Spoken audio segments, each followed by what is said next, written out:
Sign of the Times, episode 474, near an undisclosed aeroplane. Undisclosed aeroplane, and there's another one right across the way there. It just flew into town, and boy are its wings tired. Speaking of wings, which was a great TV show in the 90s, there's Chicken Bob. Chicken Bob, of course. He doesn't need a plane, he could fly. But, you know, maybe if he needed to go on a long trip, maybe to visit Cousin Cooter, he would get on an aeroplane. Kind of like that one. That'd be great. My mask here, a Glenn Gilberti one. Disco Inferno, if you will. I got that book out of the little free library for QT. It's Rebel Prince, which is also the name of some kid that Stompin' Steve would probably put through college if Lila Lodge ever had one. He would name him Rebel Prince and tell him about how the Rebel Alliance defeated the evil empire, and then later the Resistance defeated whatever they became after that, with Kylo Ren, who was feeling strange and could, like, pass life force and killed his parents and all kinds of strange things. And Stompin' Steve would tell him that, and he's like, just give me my museum quality glass portraits and be done with it. Book I got for Petrov, if I ever see Petrov again. There's a 17.75% chance I'll see Petrov again in my lifetime. Current book I'm still reading, I'm like 20% through it, A Fastball for Freedom. More on this book later. There's the JB Moonshine t-shirt. If you are near JB Moonshine, let's say he's passing through Tacoma tomorrow, he's near QT, you follow him down to Tacoma, and you say, I got $20, here you go, he could sell you a t-shirt. The Demon and Bunny Coffee.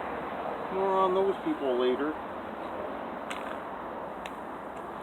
Pamphlet for the Sign of the Times.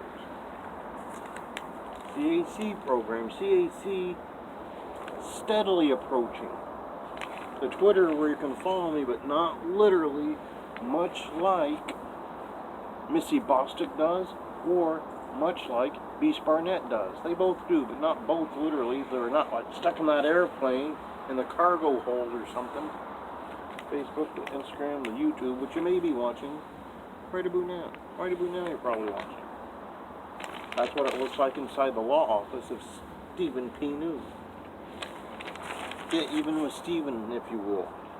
I got a picture of Seymour Schmupp, proud member of the Gouge roster, one of the proudest.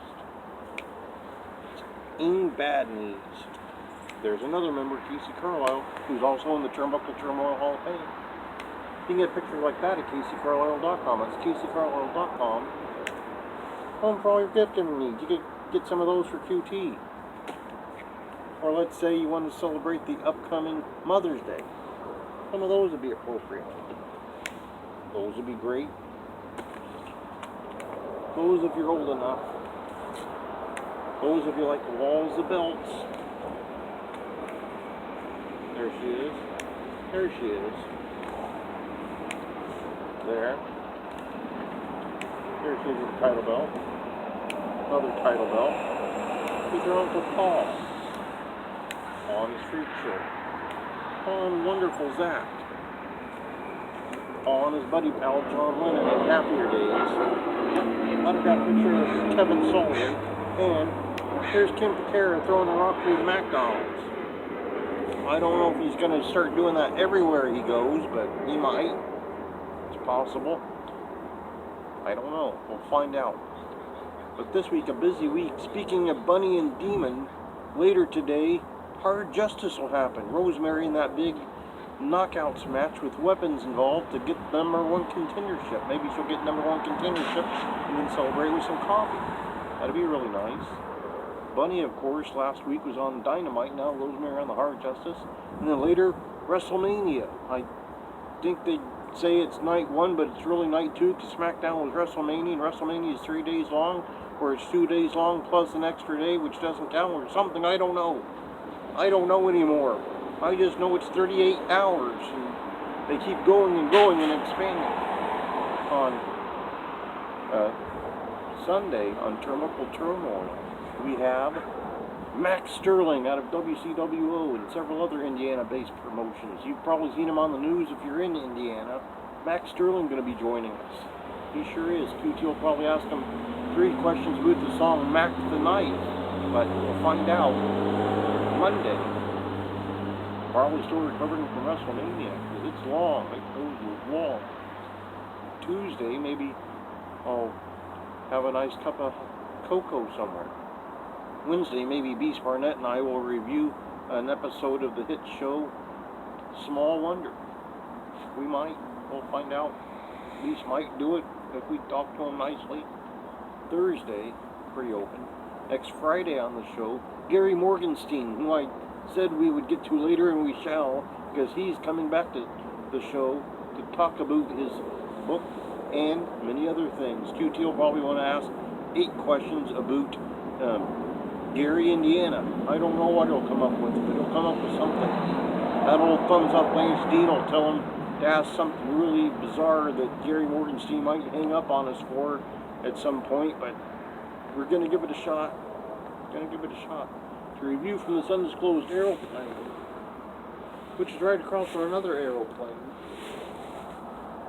Hard Justice and WrestleMania happening today, because there wasn't enough going on. If you're in Tampa, there's like 85 shows, but watching at home, there's at least 2. You can probably watch half the stuff in Tampa. There's a lot going on. Sunday, we have Max Sterling. I'm hugely excited to have Max Sterling on Turnbuckle Turmoil for the first time. Randy Zellers will probably ask him about his matches with JKO, or he might ask him his opinion on the best gear maker. QT will probably ask questions about McDonald's. I don't know. But that's happening. Monday, recovering from WrestleMania. Tuesday, some cocoa. Wednesday, Beast and I hopefully will review some Small Wonder. What a show that was. On Thursday, it's pretty open. And then Friday, Gary Morgenstein's back. Really excited to have Gary Morgenstein back. Looking forward to that. So, and hopefully QT will pop in somewhere along the line and get this book, Rebel Prince, which he'll say, that sounds like something that Stompin' Steve would name a child that he's paying for. And he'd probably be right. But with that, episode 475,